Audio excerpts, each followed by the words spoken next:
Hey everybody, welcome back. Today we're going to make some Bannock bread pizza.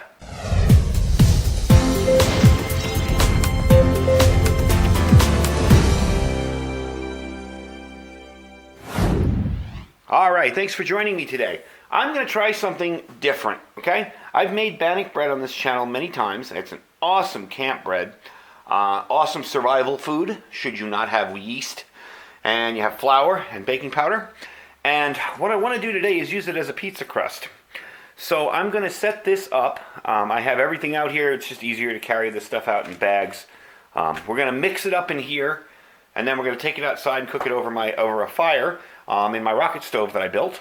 I do have some Thrive stuff in here. I rehydrated some mozzarella cheese from Thrive, and their tomato sauce, which I added a little good stuff too. Some basil, oregano, some garlic. I also have some basil, oregano, and garlic to put in the thing itself. So I have all the ingredients out here, and what I'm going to do is mix it up in that bowl, because that's the biggest bowl I could find to do this without really worrying about getting anything else dirty. And we're going to try it once we cook it outside. But this is something that you can put together really, really simple, and actually none of this stuff needs refrigeration if you don't hydrate the cheese and the sauce from Thrive. So this is something you could stick into either a long-term bag or a camp bag or whatever. If you're going car camping and you want to have some pizza out on the trail, this is a cool way to do it. Let me show you the way we're going to do it really, really quick. This is one of those ancient cook sets. Okay? Got a top, which is your pan, and your pan to cook in. So what I'm going to do is I'm going to coat this with oil. We're going to cook one side of the bread really, really well. Make it nice and crispy. Then we're going to flip it over, cook the other side kind of lightly. When it's kind of done lightly, we're going to stick this in here. Now this is a crushed pie tin. You can use tin foil, whatever. Because I want the side that's cooked really well to not burn too much, and I want the side that's cooked lightly to just cook a little bit more. So we're going to remove it from the bottom of the pan a little bit. Then we're going to put on our toppings, our sauce and cheese. That's all I'm doing today. And cover it up and melt it. We're going to see what this comes out. But first, let's mix up the dough. So give me a second, I'll get that ready for you. All right, first step, you're going to need flour. I've chosen to do 2 cups because I want a little leftover extra that I'm going to be making with dinner tonight. And I want to take a little outside for my pizza dough. So, put that there and put that to the side. Next up is your baking powder. And what you're going to do is 1 tablespoon of baking powder. That's already measured out in here. And I'm going to reuse these bags to carry this out once we mix it up and have a bit of a dough. Next up is salt, 1/4 tablespoon of salt. Already pre-measured.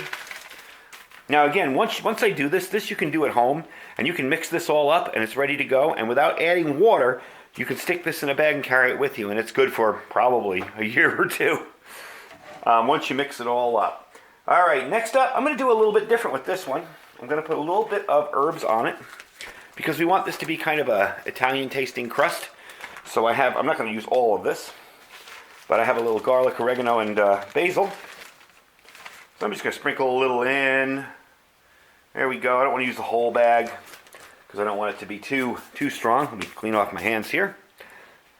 And I'm just going to kind of sift that in there, mix it around, just to get everything mixed up together. Okay, once that's done, we're going to add water. So give me a second and I'll be right back. All right, so we're going to add the water now. And what you want is a flaky, kind of soft, easily malleable kind of dough. You don't want it to be too thick and you don't want it to be too thin. So I'm going to just do it by eye. Normally I'd use 1.5 cups of water for this. And by the way, if you just wanted to make plain Bannock bread, you just wouldn't put the spices in and it'd be ready to go. Unless you wanted garlic and that stuff in there. You can put raisins in this. You can do all sorts of stuff with this. So I'm just going to add some water slowly. Let's add a decent amount at first. Just kind of mix it up. Needs a little more. You're kind of thinking pizza dough consistency. If you've ever held pizza dough, you know what it feels like. So I'm going to bring you back once it gets all set and done, and we'll see what it looks like. So we got it all set. Looking pretty good. Again, there's no need to let this dough rise. It's going to be perfectly fine the way it is for those of you new to making Bannock bread. basically, you just stick this in a fry pan and you'd fry it like any other bread, you know, just right in a fry pan. But now, since we're going to be using this pan, we don't want this bread to be, you know, way up here. We want a sort of medium crust to it. So I'm going to split off half of this, put it in a bag, and then we're going to take it all outside and do it over a fire and see how it comes out. All right, so the first thing we're going to do is grease the pan. I've got some vegetable oil out here. Just put a little on a paper towel. Grease it up good. Maybe dump a little more in there. Okay. That should be fairly good enough. Now, the next step is get some flour here. Put this on my hands because I'm going to be dealing with the dough. And it gets really, really sticky. So I'm going to flour my hands up. Grab some dough. Just drop it in there. That should be more than enough. Let me wipe off my hands a little bit here. And I did bring out a piece of wax paper, so I'm kind of flatten this out somewhat. Get you a nice thin pizza crust. So once I get that all thin and spread out, because right now I need more stuff on my hands, I'll be right back. All right, fairly simple enough once I got it. There we go. Got a nice layer of dough in the pan. I've got the fire started, so I'm going to turn the camera around and we're going to start cooking it. All right, we got it on the rocket stove. I think I got a piece of fat wood stuck in there because there's a lot of black smoke. But anyway, should give you a quick look at the rocket stove here. It's just one I made out of bricks. I have an older video on it. If you go back in my videos, you can find it. So what we're going to do is I'm going to let it cook on this side, then I'm going to flip it over, and I'll bring you back after it's ready to be flipped. Okay, so I got it stuck on the back a little bit. I did put more oil in there, but we're just going to let it kind of cook up in there. I guess that will be my light side that I will flip over, and the other side I'll put the stuff on. And we're just going to let that cook and see how it comes out. All right, let's see how we're doing on this side. Seems to have loosened up some. Perfect. I'll flip it a few more times. I want to make sure the inside is cooked. Still feels a little wet in the inside. So we want to make sure the inside's cooked, and I'll bring you back when it's time to cover it up with some cheese and sauce. All right, we got it pretty good here. I'm going to put a little sauce on it. And again, this is that Thrive Life sauce mix. I just pre-mixed it, so it'd be easy to use. But again, almost all this stuff you could stick into a backpack, or I'd even say probably a bug out bag, and it'd be good for a very long time. But if you're bugging out, this is probably a very labor-intensive meal in some kind of emergency or disaster. All right, so that's looking pretty good. Let's get some of the Thrive rehydrated cheese, the mozzarella. You know what I'm going to do before I do this? Because I'll probably make a mess even with the sauce. Get this out of here. Put that there. Put it back on top. That way it won't burn the crust while it's baking the cheese. Look at that. I'll be darned. So, I'm going to cover it up like that. And you can use anything that has a lid that has a cover on it. No problem at all. And we're going to put it back on the fire. And I'll show you what the finished product looks like once it's all melted.